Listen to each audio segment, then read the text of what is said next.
The Danish Deception, Part 15. So before I dive back into the series, there's a few things I wanted to say. The first being that I am giving you guys majority of bad, and there was a lot of good times in our relationship. I would say I was happy 90% of the time, despite the financial struggles that we're going through. And he was what I thought was a very selfless and caring individual. And the other people in my life would also attest to that. There were a lot of times that he did not have money in his account, but when he did, he was very, very generous with it. He was the type of person that would buy whatever people need, would treat them, and I viewed him as selfless. He also was the type of person that would drop anything at any time to help someone in need. So because of those reasons, I truly believed he was a good quality human. I now know that a lot of those things were self-serving, but I wanted to make a note of that so that you guys didn't think it was just like all bad and all like money exchange every single day. It was not like that at all. The other thing I wanted to bring up is the comments. Obviously, I've gotten some negative ones and some positive ones. I want to speak on the positive ones first. Thank you so much. I did not expect to be receiving this much empathy and compassion, and I just want to say thank you. It means the world to me, so thank you so much. And I wanted to speak on the negative ones as well. Obviously, you know, I made some choices that I deeply, deeply regret. I wouldn't be doing this series if that was not the case.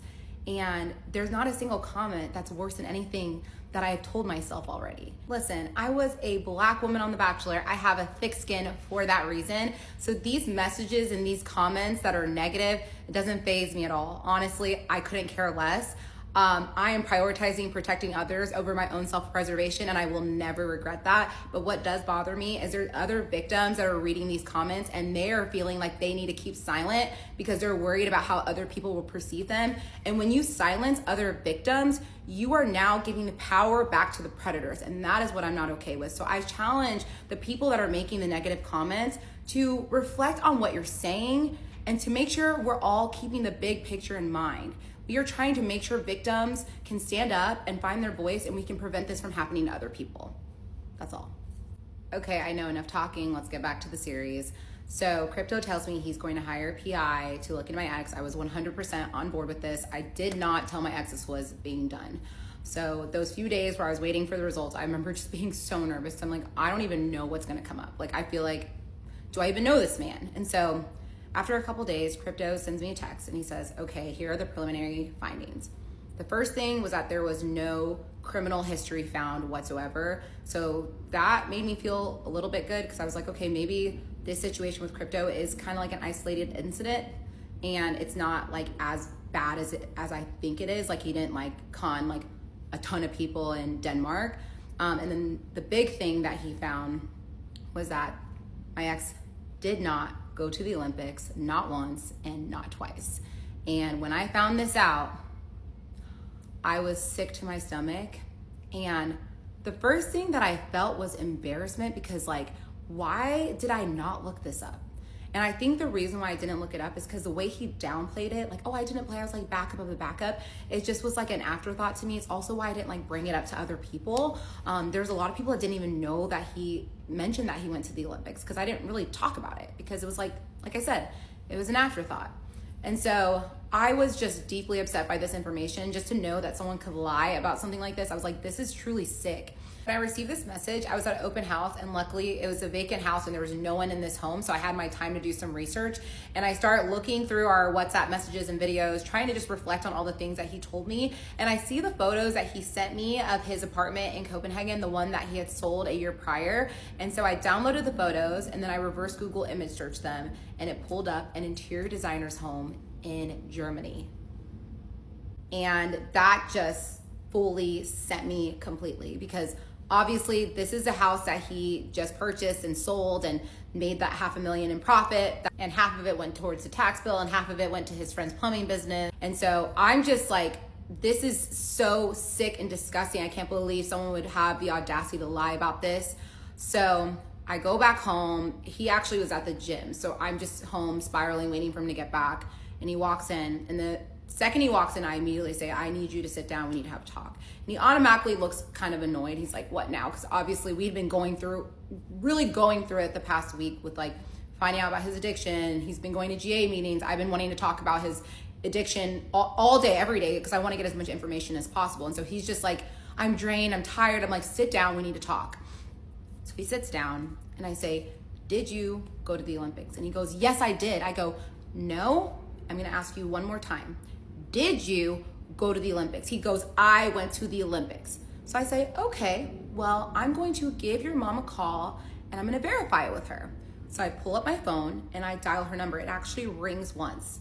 And he goes, okay, I didn't go to the Olympics. And I just remember just sitting there and just being like, who lies about something like that? And I told him, on top of that, you also lied about the apartment that you were living in. I was like, this is sick. And at this point, I'm spiraling because I don't know what's real or what's fake. And so I tell him, listen, I saw the email from your lawyer about the business account, so I feel like I got the proof I needed for that, but I do need proof about the other 2 apartments in Copenhagen. He said, absolutely. And that's when he pulls up the lease agreements, and obviously the lease agreements are like all in Danish, but he's like translating it for me. There's like the name, there's the address, there's the amount they're paying, it's their lease term, all these things. And so I was like, okay, I felt like this was proof. And so at this point, I like don't know where we go from here. And like, I'm not gonna lie to you guys, like 100%, I was thinking about just picking up the phone, calling my family and just being like, this is happening, I need to leave him. But I'm still so in love with this man. I can't picture a life without him. Despite everything that he's put me through, I just felt like I could not say goodbye to him. And I really just felt like this disease is the enemy, not him. So we need to work as a team and fight it together and overcome this. And I felt like we were capable of anything at this point, you know? And especially like with the challenges that we had already gone through, I felt like we were invincible, like we could overcome anything. That's the mentality that I was going into it with. And so obviously I'm talking to him about my reservations. I was like, I don't know where we go from here. Like, and I did tell him that I didn't know like how to move forward. And that's when he just like starts crying and he's just like, I love you so much. Like whatever I can do to prove to you that I will be the man that you deserve, I will do it. And he was like, I am sick to my stomach about what I did to Crypto and his wife. I saw him and he was, you know, living such a great life. And in my mind, I thought like I could take some of his money and like make more money. And then I could give him this interest and then we would have some money. And I was like, listen, this is all delusion. And at this point, I've done a lot of research on gambling addiction. And it's like, it's all a delusion centered around this dream world where you're going to provide these cars and nice and luxuries to the people that you love when you get your big win. And it never happens. And so I just said, listen, you need to know, and I know you already know this, I don't need these things. I don't need the big house, the fancy cars. I don't need any of this. I don't. Like, I'm happy just being here in Dallas with you and just hanging out with Smokey on the couch watching movies. I don't need any of this. And I did feel so ill and disgusted, but I'm still so in love with him. Despite the lies, despite everything, the love was still 100% there. And so I communicated to him, I said, listen, things have got to change or you're gonna lose me, plain and simple. And he said, I will do anything I can to keep you. And like, this is my first time seeing him cry. And as you guys can assume, I'm a very empathetic person. So at that time, I just went over to him and hugged him and we both just like cried together for like an hour. And it felt like the breakthrough I had been waiting for our entire relationship because I'd never seen this emotional side to him.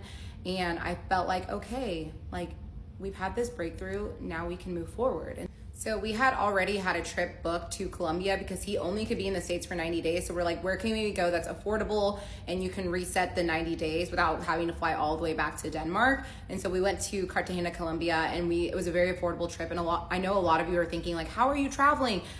He was making a very steady income. And once I found out about the gambling, like his account was like stacking back up. I had told him like, we're going to reach out to Crypto. We're going to set up a payment plan.